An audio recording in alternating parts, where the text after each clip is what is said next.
여러분들 안녕하세요. 오늘 평화연구소의 정용진 소장입니다. 오늘 이 시간에는 선생님들하고 교사의 어떤 훈육 방식, 그리고 그것이 아이들에게 어떤 영향을 미치는지 하는 것들을 이제 생각해 보려고 합니다. 화면을 보면서 같이 이야기 나눠 보시죠. 어, 이것을 우리가 이제 디시플린 컨티누움, 이제 생활 교육 연속선이다 이렇게 제가 번역을 했습니다만, 디스플린 훈육하는 거죠. 이제 훈육이 동양이나 서양이나 현대 교육 체계 속에서는 학교라는 체계를 따라야 되고 사회라는 체계 속에서 살아야 가야 되기 때문에 자기 멋대로 행동하면 안 되잖아요. 그러니까 어떤 공동체의 약속 혹은 자기 이기적인 중심성을 벗어나서 다른 사람을 생각하고 배려하는 행동들을 당연히 해야 되는 것이죠. 물론 이 디스플린 문제는 이 자체로 한번 고민해 봐야 됩니다. 그러니까 사람들을 어떤 모습으로 통제하고 훈육하려는 것이죠. 대표적으로 훈육이 이제 만들어지고 훈육이 필요한 기관이 근대 사회에서는 한 4개 정도가 있잖아요. 그렇죠? 학교가 있을 테고 그전에 이제 군대 같은 조직이 먼저 있죠. 군대, 그다음에 교도소, 병원, 학교, 요 4 군데가 어 대표적인 근대 기관이고, 사람들이 집단적으로 수용해서 어떤 특정한 모습을 갖추도록 하는, 그래서 그 속에서는 디시플린이라고 하는 이 훈련이 있어 왔던 것이죠. 대표적으로는 이때 처벌을 통해서 문제 행동을 바로잡으려고 하는 그런 과정이 있어 왔습니다. 그리고 그것을 이론적으로 뒷받침하는 뭐 행동주의 심리학이나 이런 데서 어떤 뭐 부적 강화를 하든 긍적 강화를 하든 뭐 부적 처벌을 하든 긍적 처벌을 하든 이런 식으로 스키너의 이론 같은 걸 통해서라도 인간의 행동 양식을 제한하고 규정하려고 하는 어떤 시도들도 많이 있었던 것이죠. 그러나 지금 이것들이 인제 많이 좀 더 인간적으로 바뀌어가고 사람에 대한 이해가 늘어남에 따라서 조직과 공동체 안에서 어떻게 살아갈 것인가 행동할 것인가는 결국은 인간이 누군가에 대한 이해를 바탕으로 해 나가는 것이죠. 그것이 지금 점점 변해가고 있다 하는 것을 우리가 알 수 있습니다. 그래서 이 생활 지도 혹은 훈육 혹은 생활 교육의 연속선을 볼 때 위에는 교사의 선택이고 밑에는 아이의 상태가 나타납니다. 교사가 어떤 선택을 하느냐에 따라서 아이들의 상태가 달라지더라 하는 얘기죠. 교사의 선택은 아이들의 상태를 만든다. 그 얘기는 뭡니까? 우리의 교육 행위가 아이들에게 교육의 결과로 나타나더라 하는 얘기죠. 그러니까 교사의 혹은 부모도 마찬가지지만 어떤 아이들의 행동에 대해서 이렇게 말과 어떤 다른 방식으로 이것들을 바로잡는 과정이 아이들에게는 그대로 영향을 주게 될 거다 하는 거고, 그렇기 때문에 이 자체가 우리에겐 교육으로 인식되고 바라봐야 된다 하는 얘기죠. 자, 보시면 화살표가 이제 왼쪽에서 오른쪽으로 가고 있는데 오른쪽으로 갈수록 회복에 가까워요. 회복으로 가는 것이고, 반대로 왼쪽으로 갈수록 아주 응보적이고 처벌 위주의 문제 해결을 하는 것이죠. 그거에 따라서 아이들의 상태도 이렇게 달라질 거다 하는 얘기죠. 우리가 지향하는 거는 이쪽 부분이라고 볼 수 있을 거예요. 자, 처벌은 뭐냐? 처벌은 우리가 당연히 아는 거죠. 어떤 아이가 어떤 행동을 했어요. 근데 부모나 교사나 학교나 어떤 기관에서 하지 말라고 한 행동을 했습니다. 그러니까 규칙을 어겼어요. 규범을 어겼어요. 그러면 어떻게 되죠? 규범을 어긴 그 정도에 따라서 뭐가 결정됩니까? 처벌이 결정돼요. 물론 그전에 적발을 먼저 하죠. 잘못했다라는 것이 확인되죠. 확인되면 또 그것을 거짓말할 수 있으니까 뭐 CCTV든 증거니 증인이든 여러 가지를 봐서 정황이나 다 봐서 '얘가 잘못한 게 맞다.'라는 게 확인이 되면 또 어떤 일을 저질렀느냐 보고 거기에 따라서 처벌을 주는 것이죠. 처벌의 무게는 뭐의 무게랑 같은 거죠? 이 사람의 잘못의 무게하고 같은 거죠. 만약에 잘못을 뭐 얼마 안 했는데 처벌을 강하게 받는다. 그건 좀 억울하잖아요. 장발장 같은 게 대표적인 거죠. 뭐 빵 두 덩어리 훔쳤는데 뭐 십몇 년을 감옥에 보낸다. 그거는 사실 말이 안 되는, 형평성이 안 맞잖아요. 그러니까 처벌을 주는 사람도 이게 형평성에 맞도록, 그러니까 잘못한 것에 해당하는 만큼을 주려고 하는 거죠. 그리고 처벌을 주는 목적은 뭐냐? 고통을 즐기는 것이 아니라 이 제재를 가함으로써 불이익을 주고 고통을 줌으로써 '아 잘못했구나. 다시는 안 그래야겠다. 내가 잘못을 하면 이런 불이익을 받게 되는 거구나.' 하는 것을 알게 하는 거죠. 그러니까 여기서부터가 인제 인간에 대한 이해를 갖추고 있다는 거죠. 인간에 대한 이해가 인간을 아주 합리적이고 타산적이고 계산하는 이성적인 인간으로 보기 때문에 내가 가만히 생각해 보는 거죠. '아 내가 이런 행동을 했더니 불이익을 받네. 그러면 이 행동 불이익을 안 받기 위해서는 이 행동을 하면 안 되겠네.' 이렇게 덧셈과 뺄셈 연산작용을 한다고 보는 거예요. 그렇죠? 자 그러나 어쨌든 간에 이렇게 행동하게 되는 것이죠.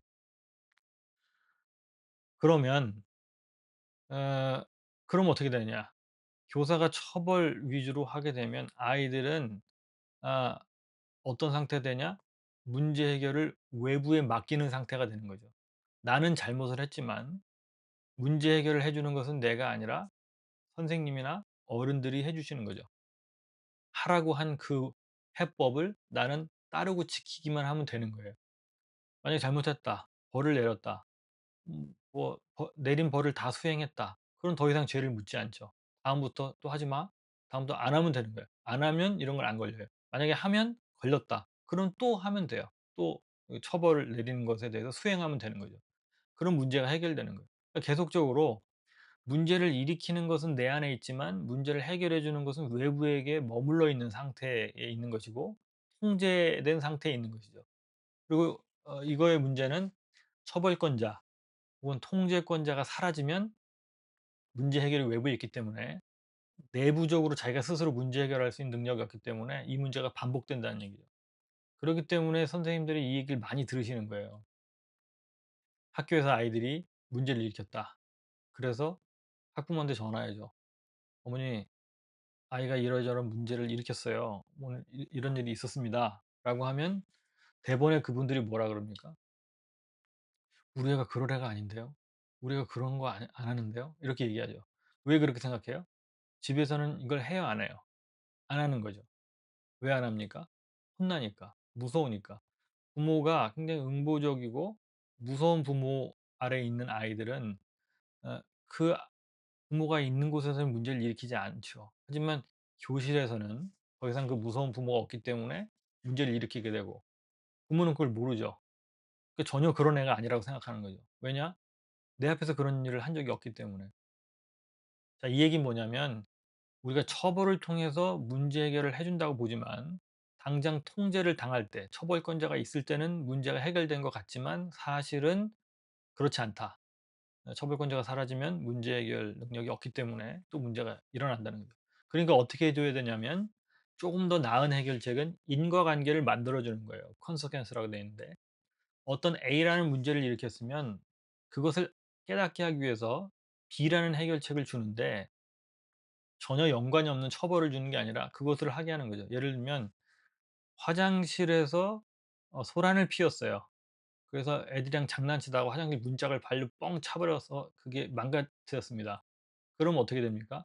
처벌을 할 때는 그 잘못을 했기 때문에 자기 잘못과 전혀 상관없는 다른 처벌을 받는 거예요. 반성문을 쓰든지 뭐 정학을 먹든지 뭐가 됐든지 그렇게 되겠죠. 근데 인과관계는 그 문제하고 문제 해결을 매칭시켜 주는 거죠. 예를 들면 어떻게 할까요? 화장실에서 소란을 피웠으니까 화장실 청소를 하게 하는 거예요, 예를 들면. 그죠? 아니면 그 문을 망가뜨렸으니까 뭐 그거를 수리하는 거를 어떻게 뭐 이게 뭐 음 한다든지 뭐 그런 어떤 연관된 거를 만들어 주는 거예요. 그렇게 함으로써 어떻게 되냐면 오너십을 갖는 거죠. '아 내가 이 문제를 일으켰구나. 그러니까 내가 뭐 장난으로 했지만 내가 이 장난으로 했을 때 이 문이 망가지고 그러면 나는 이걸 고쳐야 되는 거구나.' 하는 것들을 스스로 인식하게 하죠. 이거보다는 좀 더 낫죠. 그쵸? 전혀 무관한 처벌을 주는 것보다 낫습니다. 그다음엔 어떻게 되냐면 이제 해결책을 찾아주는 거예요. 예를 들면 화장실에서 문을 발로 뻥 찼는데 그냥 그거를 고쳐라. 아니면 화장실 청소를 해라. 그러니까 화장실에서 어 장난치면 안 되는구나를 알게 해 주는 뭐 이게 아니라 그 원인을 생각해 보는 거야 선생님이. 얘가 왜 화장실에서 그런 일들을 저질렀나? 왜 발로 문을 뻥 찼나? 알고 보니까 친구가 놀려서 너무나 화가 났다라는 얘기예요. 그래서 걔랑 얘기하는 과정에서 말이 안 통하니까 발로 뻥 찼다. 그러면 화장실 가서 청소하거나 화장실 문짝을 고치는 게 이 문제 해결이 되는 게 아니죠. 얘는 지금 감정을 통제해야 되고 혹은 교우 관계에 문제가 있을 수 있는 거죠. 그렇기 때문에 선생님이 이거에 대해서 깊이 있게 상담을 하고 그다음에 그때 그런 일들이 벌어졌을 때 느낌이 어땠고 그럼 어떻게 해야 될지 하는 것들을 계속해서 얘기해 주는 거예요. 그다음에 인제 더 구체적으로 얘기해 줄 수 있겠죠. "네가 원하는 그러니까 너한테 기대되는 모습은 이런 갈등 상황이 있을 때는 이렇게 하는 게 좋아. 또 그러니까 문제가 있을 때는 이렇게, 이렇게 해소하고 처리를 해 봐."라는 식으로 해결책을 선생님이 옆에 붙어서 같이 제시해 줄 수 있을 거예요. 어 그러니까 어떤 감정을 잘 다루고 근본 원인이 무엇인지를 파악해서 교사가 그 부분을 제시해 주는 거죠.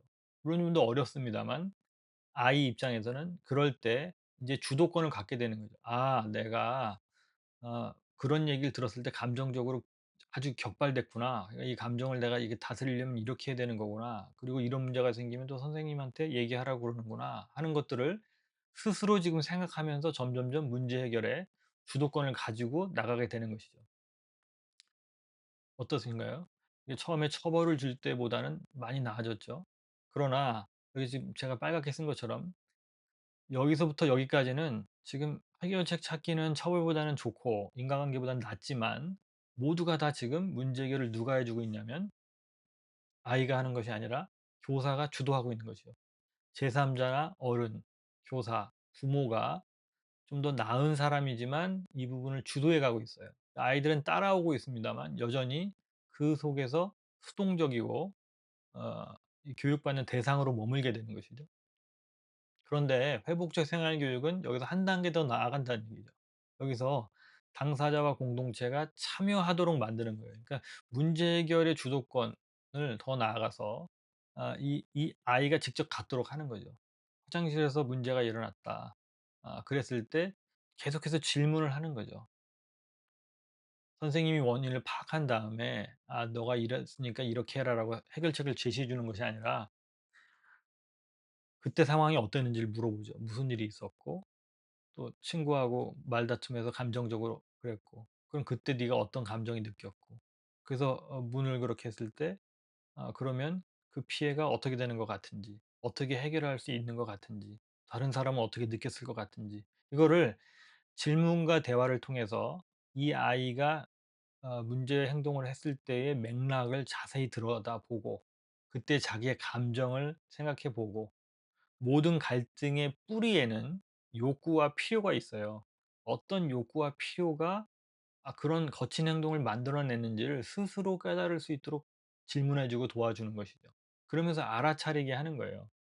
모든 욕구와 필요, 그 감정은 좋은 거예요. 유익한 거예요. 필요한 거예요. 그렇지만 그것을 드러내고 발산하는 방식은 문제가 될 수 있다는 얘기죠. 그죠? 친구가 나한테 욕을 했어요. 그럼 기분 나쁘잖아요. 화가 나죠. 이건 당연한 거죠. 그럼 화를 발산하고 싶죠. 이건 인간이 가지고 있는 기본적인 욕구예요. 그게 없으면 안 되는 거예요. 그죠? 정상적으로 기능하고 있다라고 하는 거죠. 신호등처럼. 감정은 신호등 같은 거죠. 내가 정상적으로 작동하고 있다는 거예요. 그러나 그것을 어 문짝을 발로 차서 망가뜨리는 그 행동은 부적절한 것이죠. 그걸 표출하는 방식은 선택할 수 있다는 얘기죠. 그거를 자세히 들여다본 다음에 그 과정을 추적해 주고 질문을 통해서 그다음에 물어보는 거죠. 그러면 "이번에는 네가 발로 문을 차서 망가뜨렸는데 그거에 대해서 어떻게 생각하냐? 그 결과가 어떤 것 같냐? 그리고 그렇게 함으로써 너가 가졌던 그 감정을 해소하는 데 도움이 됐느냐?"